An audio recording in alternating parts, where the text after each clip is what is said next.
Hi all வணக்கம். இப்போ வந்து பார்த்தீங்க அப்படின்னா, நான் வந்து மார்க்கோ படத்தோட ஸ்டோரி பற்றி, திரை விமர்சனம் பற்றி சொல்ல போகிறேன். இதுதான் ஆல்ரெடி வந்துட்டு நெட்லேயே வந்துடுச்சு. நான் வந்து நான் அதிலேயே டவுன்லோட் பண்ணியோ இல்லை வாட்சபிளாவோ பார்க்கலாம். அப்புறம் ஏன் இதை சொல்கிறீங்க அப்படின்னா, மேபி சில பேர் பார்க்காம இருந்திருக்கலாம். ஸோ அதை பற்றி தெரியாதவங்களுக்காக இந்த போஸ்ட் போடுறேன். ஏன் அப்படின்னு பார்த்தீங்கன்னா, முதல்ல வந்துட்டு ஏன் நான் இந்த படத்தை பார்க்கணும்? லைக் எல்லா படத்து மாதிரி தானே இது ஒரு த்ரில்லர் ஸ்டோரி. நான் ஏன் இது பார்க்கணும் அப்படின்னு பார்த்தீங்கன்னா, இது ஒரு த்ரில்லர் ஸ்டோரி தான். ஆனால் வந்து பார்த்தீங்க அப்படின்னா, இப்போது இது வந்து ஒரு த்ரில்லர் ஸ்டோரி தான். ஆனால் ஆஸ் வெல் அஸ் இது வந்து பயங்கரமான வயலன்ஸ். அதாவது ரொம்ப எனக்கு வயலன்ஸ் பிடிக்கும். அப்படி ரத்தம் தெறிக்க நான் வந்து இந்த மாதிரியான படம் தான் எனக்கு ரொம்ப பிடிக்கும். அந்த மாதிரியான வயலன்ஸ் லவ்வராக நீங்கள் இந்த படத்தை நீங்கள் கண்டிப்பாக பார்க்கலாம். இதோட ஒன்லைன் ஸ்டோரி சொல்லணும் அப்படின்னா, ஒரு ஷார்ட்டாக நான் சொல்கிறேன் அப்படின்னா, முதல்ல வந்துட்டு ஒரு கேரளாவில் ஒரு ஃபேமிலி இருக்காங்க. அவங்க வந்து பார்த்திங்கன்னா, ஒரு தங்கத்தை வந்து ட்ரேடிங் பிஸ்னஸ் பண்ணாங்க. அந்த பிஸ்னஸில் நிறைய போட்டி எல்லாமே கண்டிப்பாக இருக்கும் இல்லையா? ஸோ அந்த மாதிரியான போட்டியில் இருக்கும்போது ஒரு பிளைண்டான ஒரு பர்சன் அவங்க லைஃப்பில் வந்து இருக்காங்க. அந்த ஃபேமிலியில் இருக்கக்கூடிய அந்த சின்ன பையன், முதல்ல ஒரு அண்ணன் இருக்காங்க. அவங்களுக்கு 2 தம்பி. அந்த 2 தம்பியில் ஒரு தம்பியை வந்துட்டு கொன்னுடுறாங்க. அந்த கொன்னுட்ட பிறகு அந்த சம்பவம் நடந்ததுக்கப்புறம் அந்த ஃபேமிலி என்ன ஆகுது? அந்த கொலையை வந்து யார் பண்ணால் என்னன்னு கண்டுபிடிச்சாங்களா? யார் கண்டுபிடிச்சா? அந்த ஃபேமிலியில் லீட் பண்ணக்கூடிய அந்த அண்ணன் ஜார்ஜ் அப்படிங்கிறவர் அவர் கண்டுபிடிச்சாரா? அல்லது அவர் தம்பி வந்து இல்லை நான் வேறு வழியில் கண்டுபிடிச்சிக்கிறேன்னு சொல்லி அவரோட வே ஆஃப் ஸ்டைலில் போய் கண்டுபிடிக்கிறார். ஸோ அவர் கண்டுபிடிச்சாரா? அப்படிங்கிற மாதிரியான ஸ்டோரி தான் இந்த ஃபுல் இது. அந்த இதில் உங்களுக்கு வந்துட்டு சாங்ஸு, காமெடிஸ் அந்த மாதிரிலாம் எக்ஸ்பெக்டேஷன் பண்ணிலாம் இருக்காது. Full and full thriller. என்ன க்ரைம் நடந்துச்சு, அதை நோக்கி இவங்க வந்து கண்டுபிடிச்சாங்களா இல்லையா அப்படிங்கிற மாதிரியானது.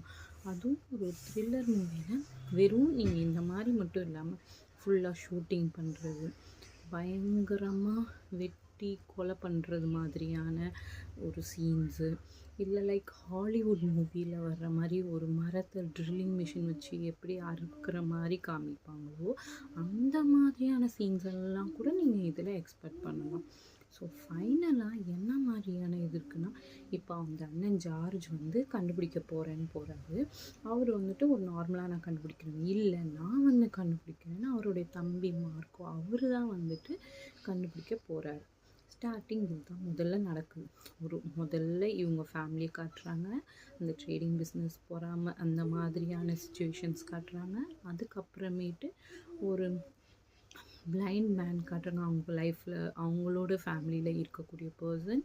அவர் வந்து ஒரு ஃப்ரெண்டோட ஒரு மேட்ச் பார்க்க போகிறாரு. ஒரு WWF மேட்ச் மாதிரி ஒரு மேட்ச்.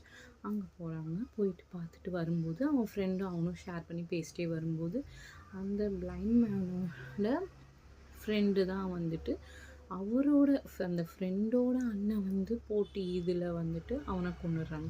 இவன் பேசிகிட்டே வரும்போது அந்த ஃப்ரெண்டை காணோம் அப்படின்னு அந்த பிளைண்ட் மேனால் பார்க்க முடியாது. அவன் முன்னாடி தான் அந்த கொலை நடக்கும், ஆனால் அவனால் பார்க்க முடியாது. அப்போ என்ன பண்ணுறது அப்படின்னு திடீர்னு நெக்ஸ்ட் டே பார்க்கும்போது அவன் அந்த காரெல்லாம் வச்சு அவன் கண்டுபிடிச்சிடுவான். இந்த பர்சன் தான் மேபி இது பண்ணியிருக்கணும்னு அந்த பிளைண்ட் மேன் இருப்பாங்க. அவங்க ஃபேமிலியில் போயிட்டு பார்க்கும்போது அவன் வந்து கண்டுபிடிச்சான். அந்த அவனுடைய கண்ணால் தான் பார்க்க முடியாது, பட் அவனால் பர்ஃப்யூம் ஸ்மெல்லோ இல்லை ஆள் பக்கத்தில் வர்ற அந்த ஸ்மெல்லு, வே ஆஃப் ஸ்மெல் எல்லாத்தையும் வச்சு அவன் கண்டுபிடிச்சிடும். ஸோ திடீர்னு அவனோட லவ்வருக்கு கால் பண்ணும்போது எனக்கு வந்து ஒரு டவுட்டாக இருக்குது, என்னோடய ஃப்ரெண்டு இதை வந்து கொலை பண்ணது இவனாக தான் இருக்கும்னு எனக்கு டவுட்டாக இருக்குது அப்படின்னு அவங்ககிட்ட கொஞ்சம் ஷேர் பண்ணுவானும்போது அந்த எதிராளி வில்லன்கள் கொண்டுட்டாங்க இல்லையா, அவங்க வந்து இவன் எங்கே கண்டுபிடிச்சிட்டான்ட்டு காரில் இவனை தூக்கிட்டு போயிட்டு கொல்றதுக்காக ஒரு பிளேஸ்க்கு குடோன், வேர் ஹவுஸ் அந்த மாதிரி கூப்பிட்டு போயிடுவாங்க. அங்கே போன பிறகு என்ன ஆகுதுன்னா, நீ இந்த மாதிரி தானே கொண்டிருக்க என் ஃப்ரெண்டை, சும்மா விட மாட்டோம் அப்படி இப்படின்னு சொல்லிட்டு இவன் வந்து இந்த பிளைண்ட் மேன் சொல்கிறான். ஸோ இவங்களுக்கு வில்லனுக்கு என்னது, சும்மாவே கோவம், வில்லன்னாலே எப்படி காட்டுவாங்க. ஸோ உடனே கோவம் வந்து என்ன பண்ணுறாங்க, சும்மா நார்மலாக ஷூட் பண்ணுற மாதிரிலாம் அவங்களுக்கு காட்ட மாட்டாங்க. போயிட்டு அவன் வந்து ஆக்சுவலி ஒரு கெமிக்கல் லேப் மாதிரி பெருசாக வச்சுருப்பான். ஸோ அந்த கெமிக்கலை ஒரு ஸ்விம்மிங் பூல் மாதிரி பெரிசா ஒரு தொட்டி வச்சுட்டு இருந்திருப்பான். வந்து இப்போ நீ இப்படி பேசுகிறல, இப்போ பாரு என்ன பண்ணுறேன்னு சொல்லிட்டு போய் அந்த ஸ்விம்மிங் பூலில் அப்படியே அவன் அந்த பிளைண்ட் மேனை போய் அப்படியே உயிரோடையே உருகி அப்படியே மெல்ட்டாக சதையெல்லாம் அப்படி தெரிச்சு வெளியே விழுந்து அந்த மாதிரியான ஒரு சீனை இதில் காட்டுவாங்க, போர்ட்ரேட் ஆகிடும். ஸோ நெக்ஸ்ட்டு வந்து என்ன ஆகிடும், இவனும் இதாகிடும். ஸோ போலீஸில் அந்த லவ்வருக்கு கால் பண்ணியிருந்தாங்க, அந்த கேர்ள் வந்துட்டு போய் கம்ப்ளைண்ட் பண்ணுறான், இந்த மாதிரி என்னோட பாய் ஃப்ரெண்டு காணும் 3 நாளாக ஆச்சு அப்படின்னு சொல்லி. அதுக்கப்புறம் அவங்களோட ஃபேமிலி, ஜார்ஜ் ஃபேமிலிலையும் இந்த பிளைண்ட் மேன் அவரோட தம்பி தான் இல்லையா, ஸோ அவங்களும் வந்துட்டு தேடுறாங்க. ஸோ கண்டுபிடிக்க முடியல. அப்போ தான் நம்மளுடைய ஹீரோ மார்க்கோட என்ட்ரி. அவர் வந்ததுக்கப்புறமேட்டு அவருடைய வே ஆஃப் ஸ்டைலில் இவர் ஜார்ஜ் சொல்வார், நான் கண்டுபிடிக்கிறேன் அப்படின்னு சொல்லி. இல்லை நான் என்னோட வே ஆஃப் ஸ்டைலில் நான் கண்டுபிடிச்சிக்கிறேன், அவங்கள நான் சும்மா விட மாட்டேன் அப்படின்னு அந்த மார்க்கோ சொல்கிறார். ஸோ அந்த மாதிரியே கதை போயிட்டுருக்கும். திடீர்னு பார்க்கும்போது அந்த வில்லன் யார் எப்படின்னு கண்டுபிடிக்கலான்னு பார்க்கும்போது இவனாலையும் ஃபைன் பண்ண முடியாது, இவங்க அண்ணன் ஜார்ஜாலையும் ஃபைன் பண்ண முடியாது. இப்படியே போயிட்டே இருக்கும். இப்படியே போயிட்டுருக்கும்போது திடீர்னு இவங்க அண்ணனை ஜார்ஜை கொலை பண்ண பார்ப்பாங்க. ஏன் அப்படின்னா ஆல்ரெடி தெரியும் இல்லையா, தொழில் பொறாமைனால இது பண்ணுவாங்கன்னு சொல்லிட்டு. ஸோ அந்த மாதிரி அவங்க அண்ணனை அட்டெம்ப்ட் மர்டராக இது பண்ணிவிடுவாங்க. பண்ணிவிட்டு அந்த இது அவன் சாக முடியாத மாதிரி லைக் ஹாஸ்பிட்டலில் அட்மிட் ஆகிடுவான், ஒரு லைக் ஐசியூவில் இருக்கிற மாதிரி.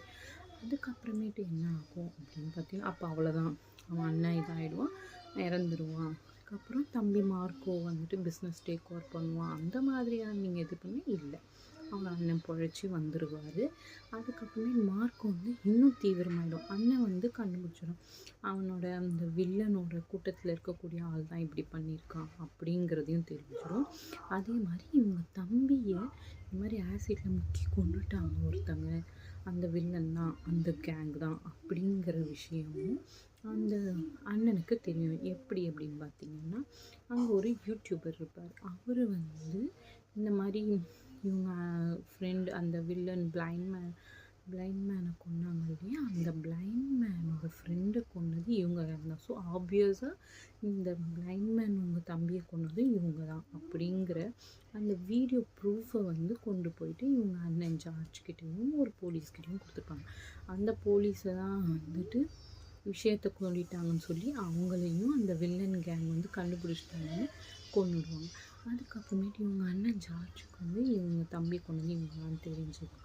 மார்க்கோக்கு கால் பண்ணி உடனே விஷயத்த சொல்லிடுறாரு.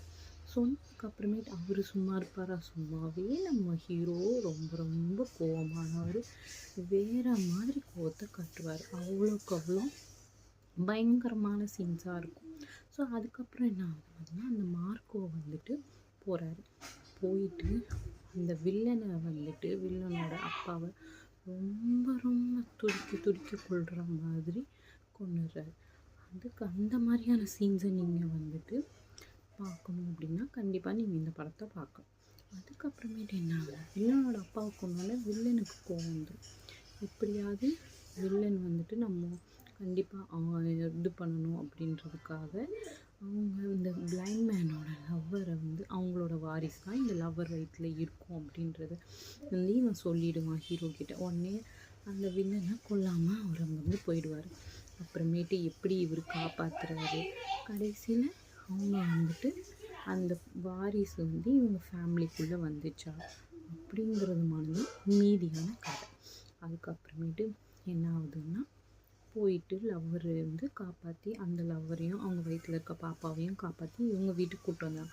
இவங்க அண்ணன் ஜார்ஜ் இங்கே இருந்தால் சேஃப் கிடையாது, நீங்கள் வேறு ஊருக்கு போங்க, உனக்கு தான் நான் என்கேஜ்மெண்ட் பண்ணி வச்சுருக்கேன், அந்த பொண்ணோட நீ வேறு ஊருக்கு போயிட்டு அப்புறம் கல்யாணம் பண்ணுறதுக்கப்புறமா இங்கே குழந்த பிறந்ததுக்கப்புறமா வர்றேன். ஆனால் இவர் கேட்க மாட்டார். இங்கே தான் உங்களையும் நான் பார்த்துக்க முடியும், இது போயிட்டு நான் எப்படி பார்த்துக்க முடியும் அப்படிங்கிற மாதிரி சொன்னதுக்கப்புறமேட்டு சரி நீங்கள் இருப்பாங்க. அவங்க சும்மா இருப்பாங்களா, வில்லன் ஆல்ரெடி வில்லனுக்கு கோவம். என்ன கோவம்னா, அவங்க அப்பாவை கொன்னுட்டான், சும்மா இருப்பாங்களா, திருப்பி ஹீரோவை பழிவாங்க வரணும். அந்த மாதிரி பழிவாங்க வரும்போது எப்படி பழிவாங்க வரலாம் அப்படின்னு நினச்சிட்டு இருக்கும்போது இந்த வில்லனுக்கு அண்ணன் மாதிரி ஒருத்தன் இருப்பான். அந்த அண்ணன் வந்து தன்னோட அப்பாவை கொலை பண்ணிட்டாங்கன்னு அந்த ஃப்ரெண்டுக்கிட்ட அவன் சொல்லவும், அவனும் கூட சேர்ந்து வந்து சரி வா நான் ஹெல்ப் பண்ணுறேன்னு வந்து பழி வாங்க வருவாங்க. சும்மாவா பழி வாங்குவாங்க? வில்லன்றவங்கள எப்படி காமிப்பாங்கன்னு நமக்கு நல்லாவே தெரியும். ஸோ எப்படி இதில் வந்து அந்த ஃபேமிலியையே எல்லாரையும் கொன்றுவான். அதாவது 2 பேரை மட்டும்தான் மிச்சம் வச்சுருப்பான். அந்த ஃபேமிலி ஹெட் ஜார்ஜையும் அவங்க தம்பி ஹீரோ மார்க்கோவோ மட்டும்தான் அந்த ஃபேமிலியில் பிழைப்பாங்க. மற்ற எல்லாரையும் துடிக்க துடிக்கணும். ஒரு பொண்ணு கயிறை வச்சு இறுக்கி கொள்றோம். அண்ட் அதில் இன்னொரு லேடியை வந்து I will put you on smile on your face அப்படின்னு சொல்லி வாய் கிழிச்சு பயங்கரமாக கொண்டுருவோம். அப்புறம் ஒரு குட்டி பையனை வந்துட்டு ஒரு சிலிண்டரை தலையில் இடித்து அந்த மாதிரி ரொம்ப பார்க்கவே அகோரமாக இருக்க மாதிரி விகாரமாக கொண்டுருவோம். அந்த மாதிரி ஒவ்வொரு ஃபேமிலியும் கொண்டுருவோம்.